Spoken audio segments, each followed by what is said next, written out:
श्री सच्चिदानंद सद्गुरु साईनाथ महाराज की जय. அத்தியாயம் 22. பாம்பு கடியிலிருந்து மீட்புதவி.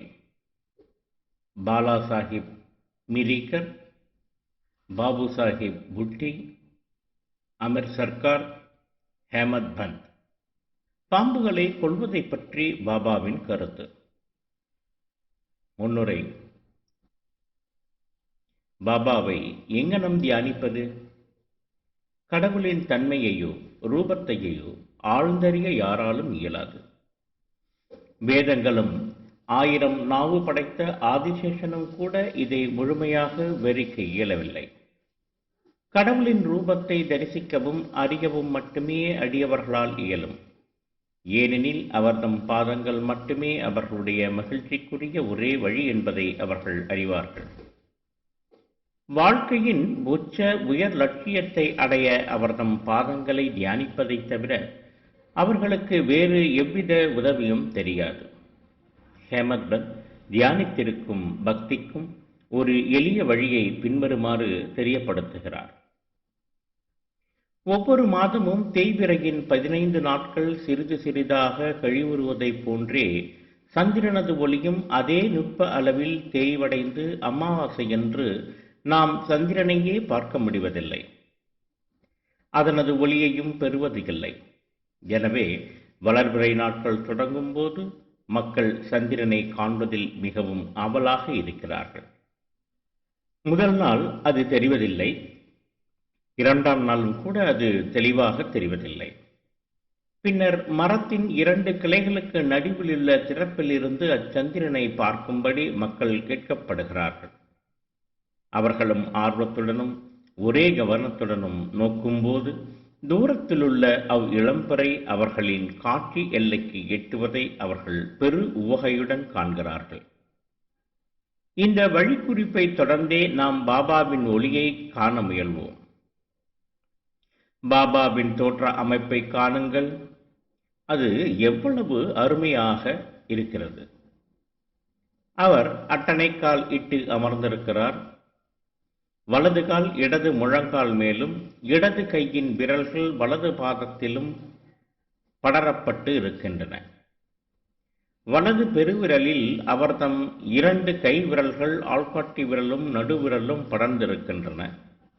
இத்தோற்ற அமைப்பால் பாபா குறிப்பிடுவதாக தோன்றுவதாவது: நீ எனது ஒளியை காண விரும்பினால் அகங்காரமற்றவனாகவும் மிக மிக பணிவுடனும் இருப்பாயாக. எனது கால் பெருவிரலை 2 கிளைகள் வழியாக தியானிப்பாயாக. அதாவது சுட்டு விரல், நடுவிரல் ஆகியவற்றிடையே. அதன் பின் நீ எனது ஒளியை காண இயலும்.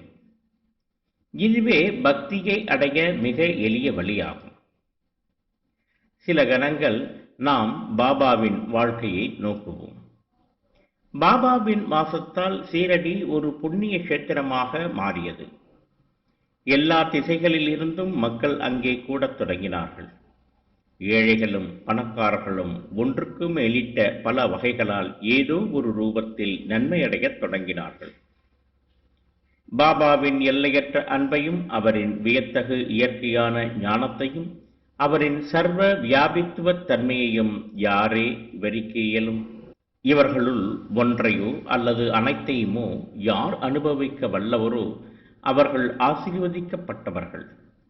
சில நேரங்களில் பாபா நீண்ட நேரம் மௌனம் அனுஷ்டித்தார்.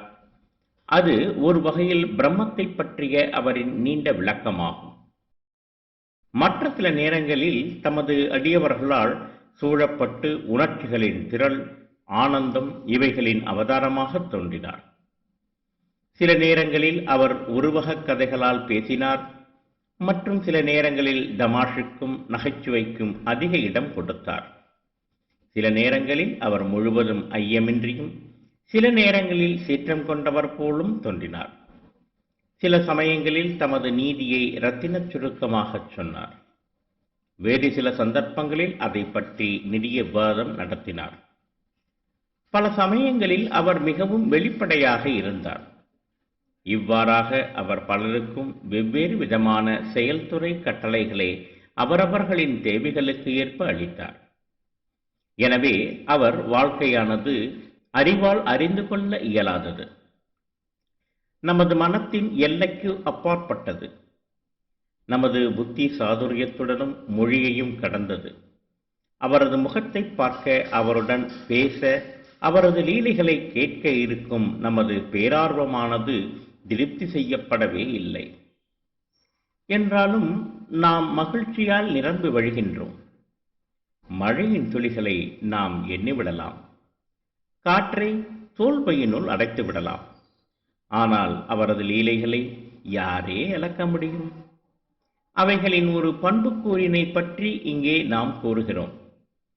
எங்கனம் எதிர்பார்த்திருந்த, முன்னால் அறியப்பட்டிருந்த பக்தர்களின் பேராபத்துகள் உரிய நேரத்தில் தவிர்க்கப்படும் பொருட்டு எச்சரிக்கப்பட்டன என்பதை காண்போம். பாபா சாஹிப் மிரிக்கர் கோபர்காங்கின் மம்பளத்தாரான சர்தார் காகா சாஹிப் மிரிக்கர் என்பவரின் மகன். பாலா சாஹிப் மிரிக்கர் சீத்தலிக்கு சுற்றுப்பயணமாக சென்று கொண்டிருந்தார். வழியில் அவர் சீரடிக்கு சாய்பாபாவை பார்க்க வந்தார். மசூதிக்கு சென்று பாபாவின் முன்னால் வீழ்ந்து பணிந்ததும் உடல்நலம் மற்றும் வேறு விஷயங்கள் பற்றிய வழக்கமான உரையாடல்கள் துவங்கியது. பாபா எச்சரிக்கை குறிப்பு ஒன்றை விடுத்தார். உங்களுக்கு நம்முடைய துவாரகா மாயையை பற்றி தெரியுமா?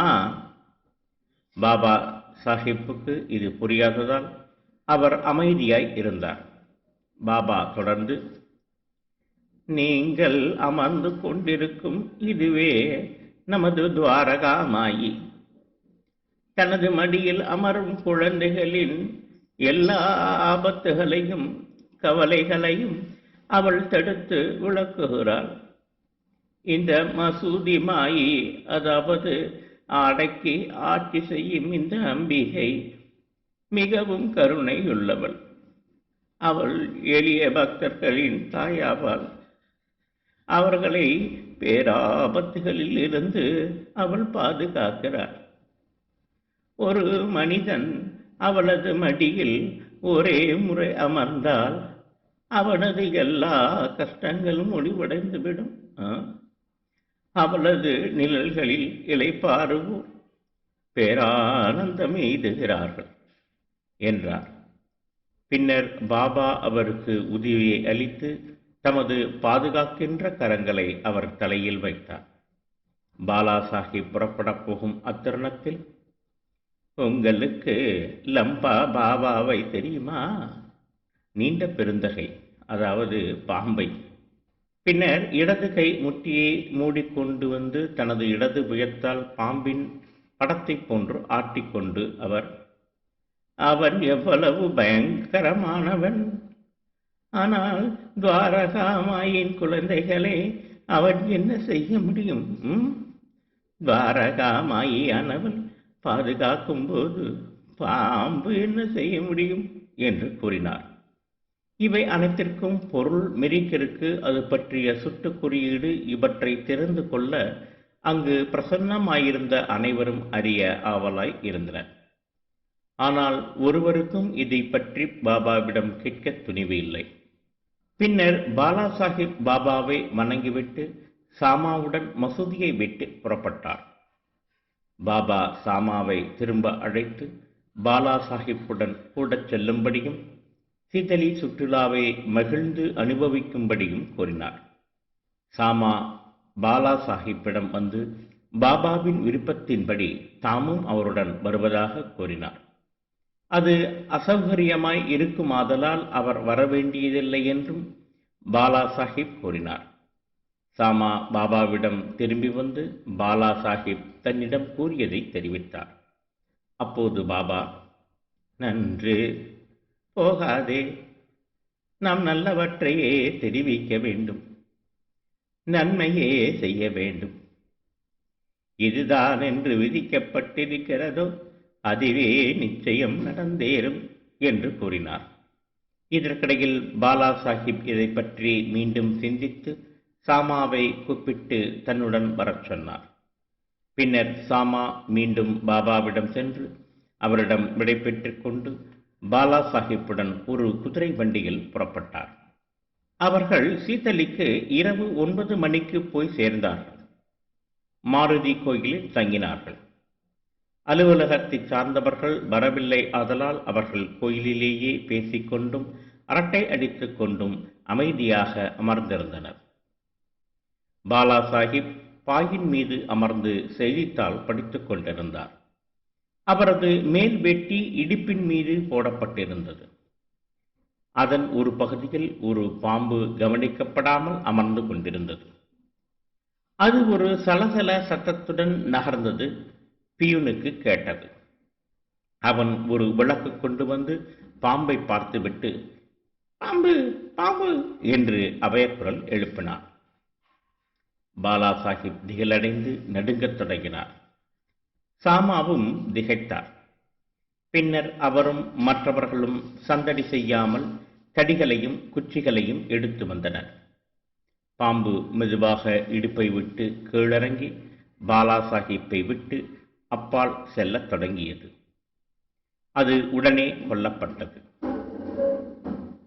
இவ்விதமாக பாபாவின் தீர்க்க தரிசனத்தால் அறிவித்திருந்த பேராபத்து தடுக்கப்பட்டது. பாலா சாஹிப்புக்கு பாபாவிடமுள்ள அன்பு மிகவும் ஆழமாக உறுதிப்படுத்தப்பட்டது. பாபு சாஹிப் புட்டி. நானா சாஹிப் டேங்க்லே என்னும் பெரிய ஜோசியர் ஒருவர் அப்போது சீரடியில் இருந்த பாபா சாஹிப் புட்டியிடம் ஒரு நாள், இடால் தங்களுக்கு ஒரு அபங்கலமான நாள், தங்களது உயிருக்கு ஆபத்து இருக்கிறது என்று கூறினார். இது பாபு சாஹிப்பை இருப்பு கொள்ளாமல் செய்தது. அவர் வழக்கம்போல் மசூதிக்கு வந்தபோது பாபு சாஹிப்பிடம், இந்த நானா என்ன கூறுகிறார்? அவர் உமக்கு மரணம் என்று ஜோசியம் கூறுகிறார். நன்று, நீங்கள் பயப்பட வேண்டியதில்லை. அவரிடம் தைரியத்துடன் சொல்லுங்கள், எங்கனம் சாவு கொள்கிறது என்பதை காண்போம் என்று கூறுங்கள் என்று கூறினார். பாபா சாஹிப் பிறகு மாலை நேரத்தில் இயற்கை கடன்களை செய்து கொள்வதற்காக தனியிடத்திற்கு சென்றார். அங்கு ஒரு பாம்பை கண்டார். அவரது சேவகன் அதை கண்டு அதை அடிப்பதற்காக ஒரு கல்லை எடுத்தான். பாபு சாஹிப் ஒரு பெரிய தடியை எடுத்து வரும்படி கூறினார். வேலையால் தடியுடன் வரும் முன்பே பாம்பு நகர்ந்தது, சென்று எங்கோ மறைந்துவிட்டது. பாபாவின் அஞ்ச வேண்டாம் என்ற மொழிகளை பாபு சாஹிப் மகிழ்வுடன் நினைவு கூர்ந்தார். அமீர் சக்கர். அமீர் சக்கரின் சொந்த ஊர் கோபர்தாங் தாலுகாவை சார்ந்த கேராலே என்னும் கிராமமாகும். அவர் இறைச்சி விற்கும் ஜாதியை சார்ந்தவர். அவர் பாந்திராவின் கமிஷன் ஏஜென்டாக வேலை பார்த்தார். அங்கு அவர் பிரசித்தமானவர். அவர் ஒரு முறை கீழ்வாதத்தால் கஷ்டப்பட்டார். அது அவருக்கு மிகுந்த கவலையை அளித்தது. அப்போது அவர் கடவுளை நினைவு கூர்ந்தார்.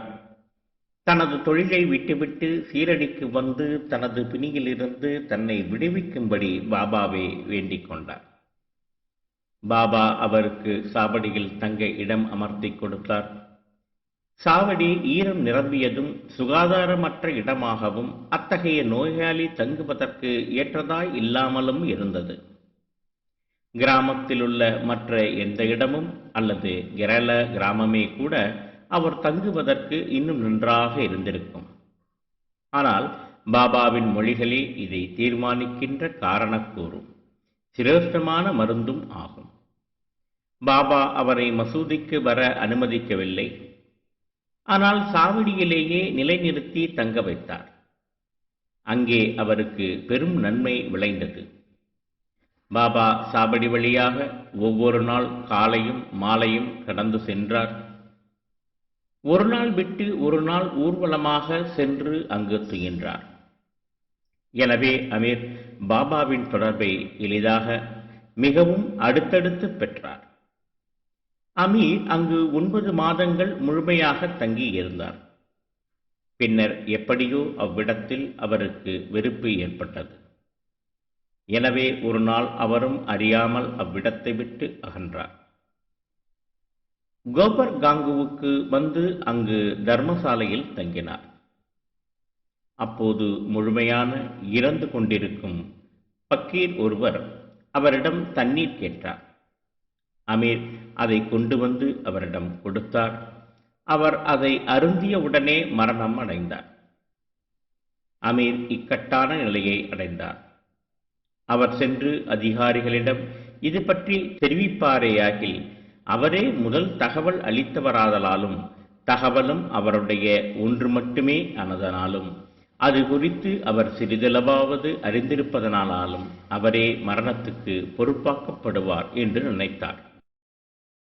பாபாவிடம் விடை பெற்றுக் கொள்ளாமல் சீரடியை விட்டு வந்ததை பற்றி தமது செய்கைக்காக அவர் நனியிறங்கி பாபாவை வேண்டிக் கொண்டார். அவர் பின்னர் சீரடிக்கு திரும்ப தீர்மானித்தார். அதே இரவு வழிநெடுக பாபாவின் பெயரை நினைவு கூர்ந்து கொண்டும் உச்சரித்துக் கொண்டும் பொழுது விடுவதற்குள் சீரடிக்கு திரும்ப ஓடி வந்துவிட்டார். கவலையில் இருந்து விடுபட்டவரானார். பாபாவின் பரிபூர்ண விருப்பத்திற்கும் ஆணைகளுக்கும் இணங்க சாவடியிலேயே தங்கியிருந்தார். குணப்படுத்தவும் பட்டார். ஒரு நாள் நள்ளிரவு பாபா, ஓ அப்துல், ஏதோ ஒரு பிசாசு ஜந்து என் படுக்கையின் பக்கங்களில் மோதிக்கொண்டிருக்கிறது என்று சொன்னார். அப்துல் விளக்குடன் ஓடி வந்தான்.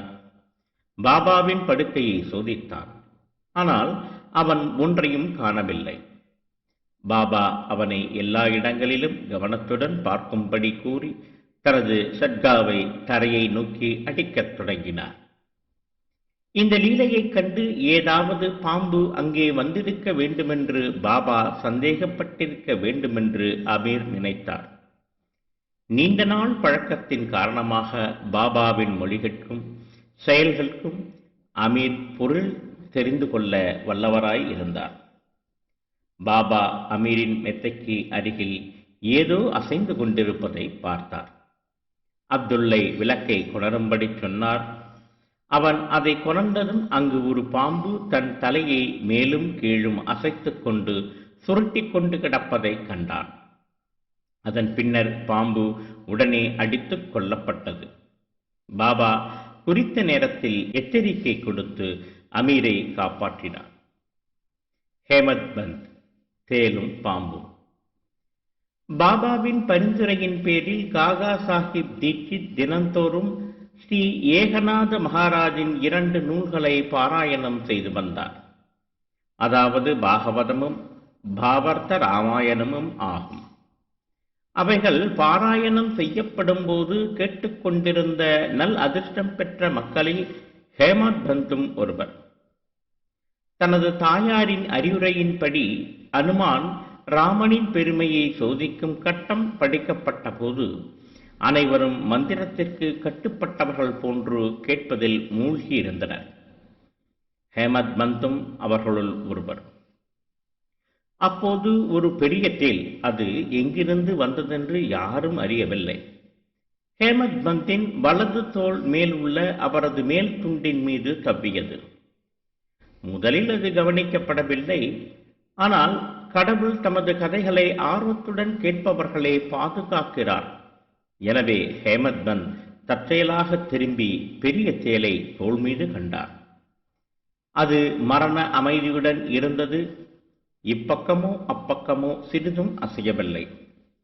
அதுவும் பாராயணத்தை கேட்டு மகிழ்வது போன்றே தோன்றியது. பின்னர் ஹேமத் பந்த் கடவுள் அருளால் அவையோரை தொந்தரவு செய்யாமல் வேட்டியின் 2 முனைகளையும் எடுத்து தேலை உள்ளே மடித்துக் கொண்டார். பின்னர் அவர் வெளியே சென்று அதை தோட்டத்தில் எறிந்தார். மற்றொரு சந்தர்ப்பத்தின் போது ஒரு நாள் சிலர் காகா சாஹிப் வாடாவின் மாடியில் அமர்ந்து சாய்வதற்கு சிறிதே முன்பாக உட்கார்ந்து கொண்டிருந்தனர். அப்போது ஒரு பாம்பு ஜன்னல் நிலையிலுள்ள துவாரத்தின் வழியாக ஊர்ந்து வந்து சுருட்டி கொண்டு அமர்ந்தது. விளக்கு ஒன்று கொண்டு வரப்பட்டது. முதலில் அது மிரட்சி அடைந்த போதும் அமைதியாக அமர்ந்து தலையை மேலும் கீழும் அசைத்துக் கொண்டிருந்தது.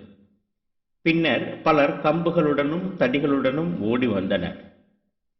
அது ஒரு இடக்குமுடக்கான இடத்தில் அமர்ந்து கொண்டு இருந்தமையால் ஒரு அடியும் அதன் மீது படவில்லை. மனிதர்களின் சத்தங்களை கேட்டு பாம்பு தான் வந்த துவாரம் வழியாகவே விரைவாக திரும்பி சென்று விட்டது. பின்னர் அங்கிருந்த அனைவரும் கவலையை விடுத்தனர். பாபாவின் கருத்து: முக்தாராம் என்ற ஒரு பக்தர் அந்த வாயில்லா ஜீவன் தப்பித்துச் சென்றது நல்லது என்று கூறினார். ஹேமத் பந்த் பாம்புகள் கொல்லப்பட வேண்டும் என்று கூறி அவருக்கு சவால் விட்டார். முன்னவர் பாம்பு போன்ற ஜந்துக்கள் கொல்லப்படக்கூடாதென்றும் பின்னவர் கொல்லப்பட வேண்டும் என்றும் இருவருக்கும் இடையே சூடான விவாதம் நடந்தது. இரவு வந்ததும் விவாதம் எந்தவித முடிவுமின்றி முடிவடைந்தது. மறுநாள் இது பாபாவிடம் தெரிவிக்கப்பட்டது. பாபா தமது தீர்மானமான கருத்தை பின்வருமாறு தெரிவித்தார்: தேளானாலும் பாம்பானாலும் கடவுள் எல்லா ஜீவராசிக்குள்ளும் வசிக்கிறார். அவரே இவ்வுலகில் மிகப்பெரிய பொம்மலாட்டக்காரர். அனைத்து ஜீவராசிகளும் பாம்பும் தேலும் அவரின் ஆணைகளுக்கு கீழ்ப்படுகின்றன. அவர் நினைத்தால் ஒழிய யாரும் எதுவும் பிறருக்கு தீங்கு செய்துவிட முடியாது. உலகம் அவரையே முழுவதும் சார்ந்திருக்கிறது. எவருமோ எதுவுமோ சுதந்திரமானவர்கள் அல்ல. எனவே நாம் கருணை கூர்ந்து எல்லா ஜீவராசிகளையும் நேசிக்க வேண்டும். துணிச்சல் வீரமுள்ள கொலைகளையும் சண்டைகளையும் விடுத்து பொறுமையாய் இருக்க வேண்டும். கடவுளே அனைவரின் பாதுகாப்பாளர். அனைவரும் சாயியை பணிவோம். அனைவருக்கும் சாந்தி நிலவட்டும். ஸ்ரீ சச்சிதானந்த சத்குரு சாய்நாத் மகாராஜ் கி ஜெய்.